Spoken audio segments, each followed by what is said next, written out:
Qaranglar, hozir men sizlarga nima ko'rsataman. Xohlasanglar sumka qilib ishlasanglar bo'ladi, xohlasanglar kosmetika qilib ishlasanglar bo'ladi. Victoria's Secret'da o'zidan kelgan original. Xohlasanglar QR kodini skaner qilsanglar, o'zi avtomatik chiqib chiqadi. Ko'rsataman. Shu holatda kelgan bu. Haqiqiy firmaning mahsuloti. Ko'rishingiz mumkin. Ko'rjadan qilingan. Asl narxi $34.95, ya'ni 400 mingdan oshiqroq keladi. Lekin bizga firmadan kelgani uchun, bitta dona kelgani uchun 250 ming narxda qo'yib beraman.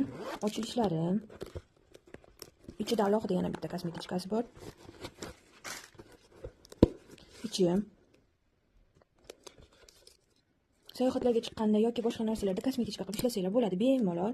Bunisiga katta narsani solsanglar ham, bunisiga pomada, har xil kontur, shunaqa narsalar solsanglar bo'ladi mana.